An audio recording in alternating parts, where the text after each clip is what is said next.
I was standing in the bridal suite, staring at my reflection in the mirror. The French lace dress cost $8,000. My mother cried when she first saw me in it.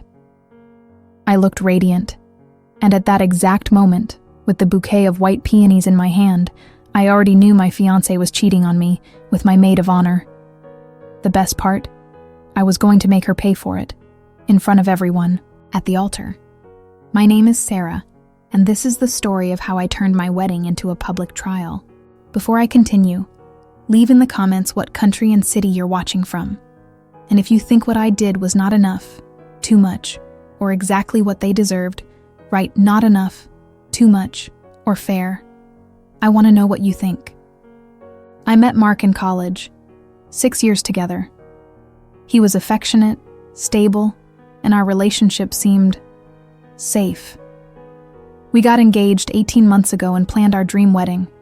200 guests, outdoor ceremony, live band. Jessica had been my friend since high school. When Mark proposed, she cried tears of joy with me. Of course, she would be my maid of honor. 3 weeks before the wedding, I received an anonymous message on Instagram. They've been meeting for 6 months. You deserve to know. Attached was a photo, Mark and Jessica, inside his car, parking lot of a cheap motel on Route 9.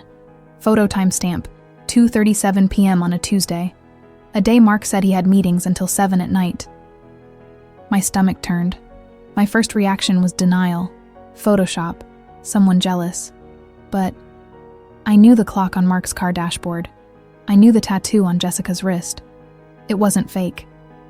I sat on the bathroom floor for 3 hours. I cried until I couldn't breathe. Then, I stopped. And I started thinking I could cancel the wedding. Humiliate them in the family WhatsApp group. Scream, cry, end everything. But no. I wanted more than that.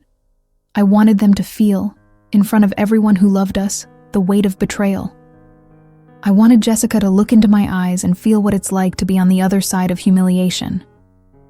And then, I had an idea. In the following days, I acted normally.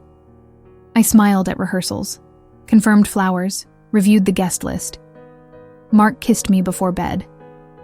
Jessica sent messages about the bachelorette party. They didn't know that I knew, and that gave me absolute control. 10 days before the wedding, I sent a message to the officiant, Reverend Patterson, 70-year-old man who had been officiating weddings for 40 years. Reverend, I need to make a last-minute change to the ceremony. I want my maid of honor to read the vows in my place. It's a surprise for the groom, a family tradition. He found it strange, but accepted. I was the bride. It was my day. I rewrote the vows. Every word was chosen to cut, to expose, to destroy. Mark, I promise to stand by your side, even when you're standing beside someone else. I promise to love you, as much as you love hiding the truth. I promise to be faithful, unlike you, who promised and didn't keep it. Line by line, I built a public confession disguised as a declaration of love. Jessica would have no idea what she was reading, until it was too late. I rehearsed it in my head 1,000 times. The exact moment, the guest's reaction, Mark's face. 5 days to go. I received another message from the same anonymous account. They met again yesterday. Route 9 motel. She told him she loves you as a friend but can't stop. My breathing grew heavy. But I didn't cry. I had already decided the wedding was going to happen. I woke up at 6 a.m, blue sky, perfect spring day. Jessica arrived at 9 to help me get ready. Lilac dress, hair up, wide smile. You look stunning, Sarah. Mark is going to faint when he sees you. I smiled back. Thanks, Jess. You look perfect, too. She didn't notice the ice in my voice. At 3:30 p.m., the music started. Wedding march. I walked down the grass aisle, on my father's arm, bouquet trembling slightly in my hands. Mark was at the altar. Gray tuxedo, eyes shining. He smiled at me. I smiled back. Jessica stood beside the altar with the other bridesmaids. She wiped a tear from her face. I reached the front. Reverend Patterson opened the Bible. Dearly beloved, we are gathered here today. My heart was beating so fast I could hear it in my ears. Sweaty palms, short breaths. Reverend Patterson continued the ceremony.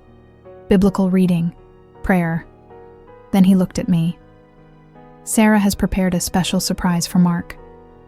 She has asked her maid of honor, Jessica, to read the vows on her behalf. Jessica blinked, confused. She looked at me.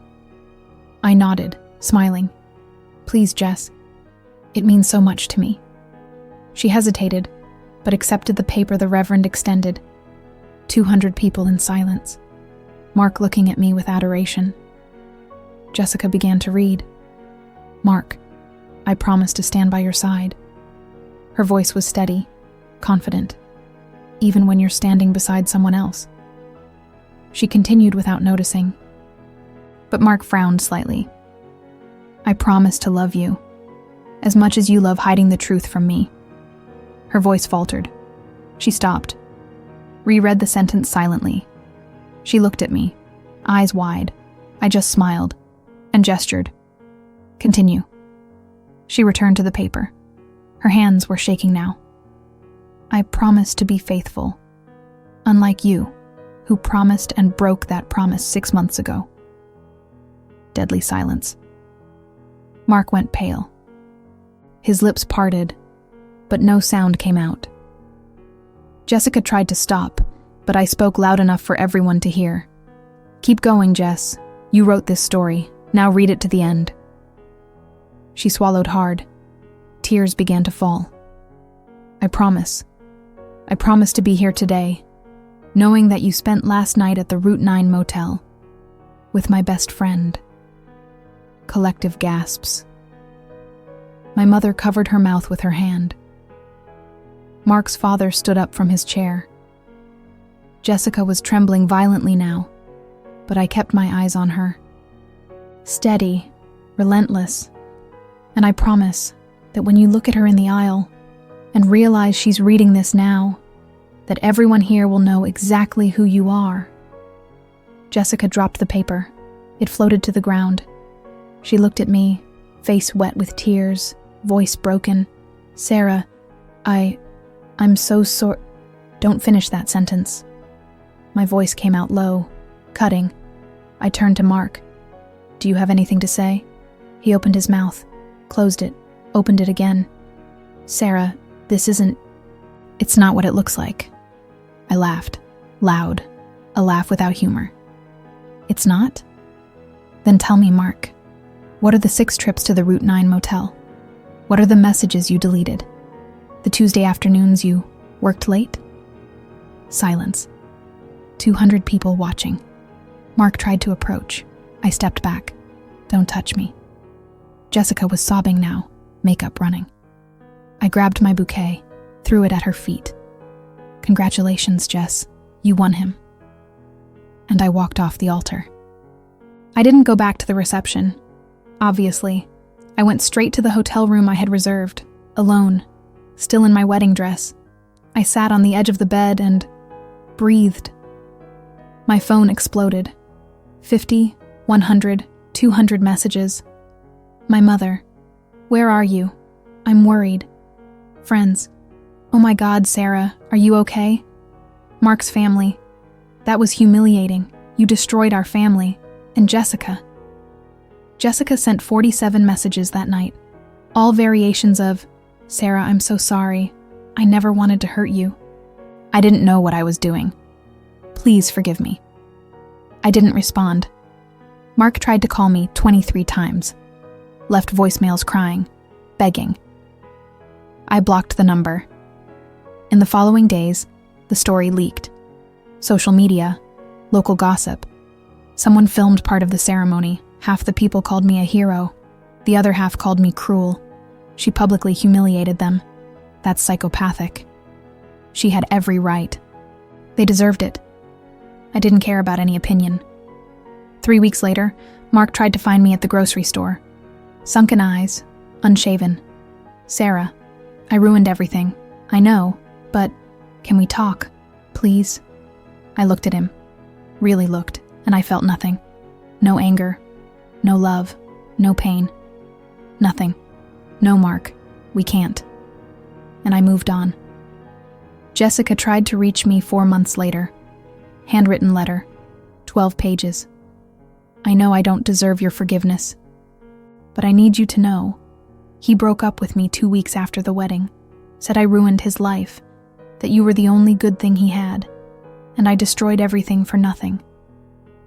I read the letter, didn't respond. Therapy helped. It took me 8 months to process the betrayal, the anger, the sadness, but I also processed something deeper. I don't regret it. People ask me, don't you think you went too far? Honestly? No. They planned the betrayal for 6 months, lied, hid, laughed in my face while destroying the trust I placed in them. What I did was give them a choice. Jessica could have stopped reading, could have dropped the paper and confessed right then. She chose to continue. Mark could have told me before, could have canceled the wedding. He chose to lie until the last second. I just showed 200 people who they really were, and yes, it was brutal, it was public, it was calculated. But you know what else it was? Necessary. Because if I had just canceled, cried, and moved on in silence, they would have come out as victims. Oh, poor them. She found out and ended everything. No. They needed to feel. They needed to carry the weight of their choice. In front of everyone who mattered. Today, 3 years later, I'm fine. Really fine. I haven't remarried. I didn't go back to Mark. I didn't forgive Jessica. But I also don't carry anger anymore. I closed that chapter. With dignity. With strength. My way. And if I could go back in time, I would do exactly the same thing. So, what do you think? Write in the comments, not enough, if you think they deserved more. Too much, if you think I went too far. Fair, if you think it was exactly what they deserved. And tell me, what country and city are you watching from? If you've been through a similar betrayal, or know someone who has, know that you are not obligated to forgive. You are not obligated to be the bigger person. Sometimes, justice is exactly that. Making them feel what you felt. See you next week with another story that changed lives. Until then.